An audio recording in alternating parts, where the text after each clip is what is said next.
troisième exercice, notre objectif c'est d'avoir les yeux, que nous avons déjà traités, de ne plus avoir de boutons, et nous désirons faire en sorte que les yeux clignent continuellement. Là, dans notre énoncé, on va nous dire qu'on a besoin de deux fonctions.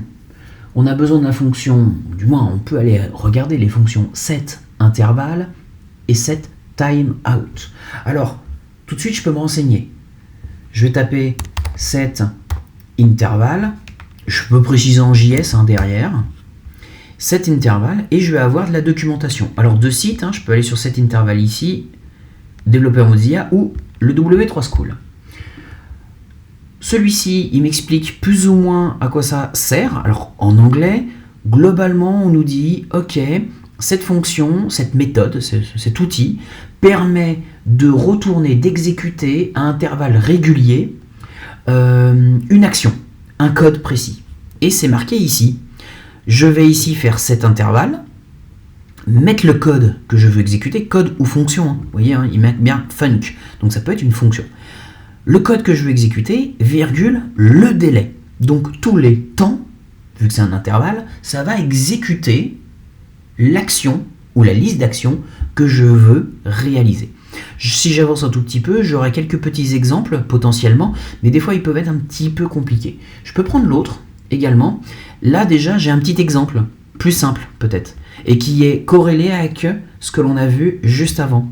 Cet intervalle, j'ouvre la parenthèse, premier paramètre qui va de là, on voit que ça s'ouvre ici, ça se ferme là, virgule, deuxième paramètre. Bon, on comprend que le deuxième paramètre, c'est justement le fameux délai qu'il évoquait, et le premier paramètre, c'est la fameuse fonction que l'on veut exécuter. Donc cet intervalle va exécuter ce que j'ai sélectionné, la fonction, et il va l'exécuter tous les 1000 millisecondes.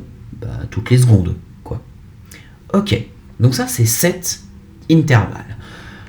Ensuite, on avait dans notre document, dans notre explication, le set time out. JS bien sûr. Et j'ai pareil des exemples développeur Mozilla ou le W3 School. On va prendre les deux. Dans le développeur Mozilla, je vais avoir quelques exemples. Et set timeout, c'est quasiment la même chose. Set timeout, code, delay. Ok, en fait c'est la même chose. Pourquoi c'est différent ? En fait c'est différent, c'est que il va exécuter la méthode non pas plein de fois et à intervalles réguliers, mais il va l'exécuter qu'une seule fois. Et si je vais exécuter ici, je regarde ce que ça donne, voilà, on voit à peu près la même chose. Set timeout, l'action que je désire réaliser, et dans combien de temps je vais la réaliser. Ok, donc ils ont à peu près la même syntaxe, ils font à peu près la même chose, sauf qu'il y en a un, c'est une forme de boucle qui va exécuter de manière infinie une action tous les tant de secondes, alors que l'autre, cette timeout, va l'exécuter qu'une seule fois dans tant de secondes. C'est parti alors. On retourne dans notre éditeur, et c'était mon exercice 14, exo 2. Bim. Donc 14 bis exo 2 .html. On fait ça, on met le script, boum, et on met notre image immédiatement, img, on va aller chercher dans image les yeux, on va considérer que les yeux sont ouverts par défaut, et id les yeux. Maintenant, ce que je veux, c'est que ça exécute à intervalles réguliers. On va déjà tester ce concept d'intervalle régulier. Toutes les 3 secondes, on veut que les yeux se ferment. Donc, est-ce que c'est régulier ? Oui, donc ça va être set intervalle. Set intervalle, j'ouvre, il dit bien deux paramètres, d'abord l'action que je veux réaliser et ensuite le timer. Donc les deux séparés par une virgule, on la voit la virgule ici. Donc ici je vais mettre une virgule, et d'un côté ici je vais mettre la fonction, de l'autre ici je vais mettre la périodicité. C'est-à-dire si je mets 3000, dans 3000 millisecondes, il va exécuter cette fonction que je vais noter après à cet endroit-là. Et 3000 millisecondes plus tard, il refera cette action. Et encore 3000 millisecondes plus tard. Donc c'est bon, je n'ai plus qu'à réaliser mon action. Et en me basant sur la documentation qu'on a vue tout à l'heure, je peux tout simplement écrire ici une fonction. Function, j'ouvre les parenthèses, j'ouvre les accolades. Comme d'habitude, on essaye d'aller tout de suite à la ligne pour éclaircir les choses. Et ici, je n'ai plus qu'à fermer les yeux. Et on refait comme on a fait dans l'exercice précédent. Var, image, prend pour valeur document.querySelector, dièse, yeux, c'est bien l'ID yeux.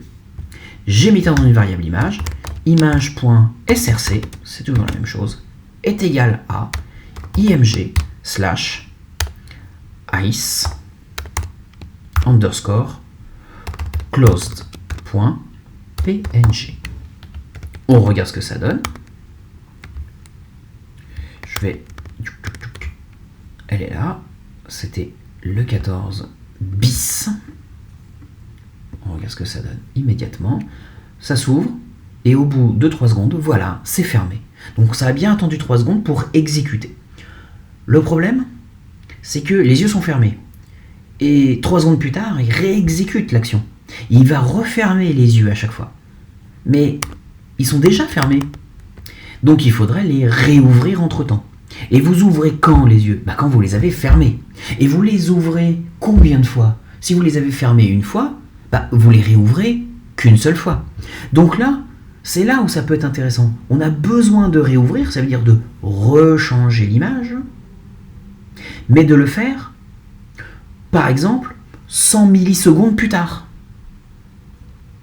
Eh bien, c'est là qu'intervient notre set timeout. Le set timeout, c'est dire, dans tant de millisecondes, je vais exécuter ce programme-là. Set timeout, j'ouvre, et toujours de paramètres, dans un premier temps la fonction, dans le deuxième temps le timer, donc dans 100 millisecondes, j'exécuterai la fonction qui va être là. Et c'est là où il faut comprendre le cheminement, c'est que ici j'ai bien mes yeux, je demande à l'image de fermer les yeux, et bien dès que c'est fermé, on va donner l'ordre que dans 100 millisecondes, on va exécuter une fonction qui consistera à les ouvrir. Donc ici, à l'endroit de la fonction, je remets fonction, j'ouvre les parenthèses, j'ouvre les accolades, et je vais pouvoir écrire ici la même chose qu'au-dessus.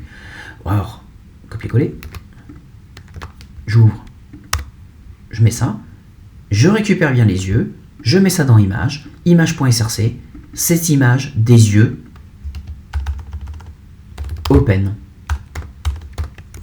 Maintenant, essayons de voir comment va fonctionner le programme. Le programme, il va commencer par là, et il va lire tout ça. Toute cette partie-là, il va le lire. Et il va dire, ok, moi je comprends que dans 3000 millisecondes, je dois exécuter tout ça.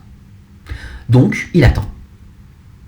3000 millisecondes plus tard, il va exécuter cette fonction. Donc, il commence ici, je récupère la zone image, je change le SRC et les yeux se ferment. Et là, on lui demande d'exécuter cette fonction, mais cette fonction dans 100 millisecondes. Donc à ce moment-là, il attend. Et puis 100 millisecondes plus tard, il exécute bien l'intérieur de la fonction, qui consiste à récupérer les yeux et de changer l'image. On exécute. Et on voit que ça fonctionne.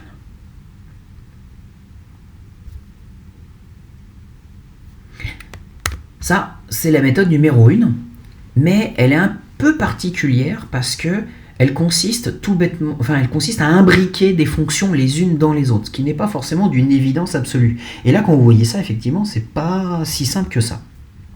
Alors, on va être obligé d'imbriquer les éléments les uns dans les autres à un moment ou à un autre, mais il y a une autre façon de faire. Et comme ça, on voit les deux, et puis c'est vous qui décidez après ce que vous voulez faire. Je vais mettre tout ça en commentaire, et je vais recommencer, mais sous une autre forme. Je vais faire 2 fonctions, et je vais les faire nominatives, contrairement à des fonctions anonymes qu'on est en train de traiter depuis le début. Je vais faire une fonction qui va s'appeler ouvrir, j'ouvre les parenthèses, j'ouvre les accolades. Et je vais faire une autre fonction que je vais nommer fermer. J'ouvre les parenthèses, j'ouvre les accolades. La fonction ouvrir consiste à tout simplement ouvrir les yeux, et la fonction fermer consiste à fermer les yeux. Donc, j'ai juste à copier-coller ce que j'ai déjà fait. Ouvrir, exécute ces deux lignes-là. Fermer, exécutera ces deux lignes-là. Maintenant que j'ai exécuté ça, dans quel cas est-ce que je fais ouvrir, en quel cas je fais fermer? Alors, comme les yeux sont déjà ouverts, on va commencer par les fermer. Eh bien, c'est là qu'intervient le fameux set intervalle. Donc là, je vais faire set intervalle. J'ouvre les parenthèses.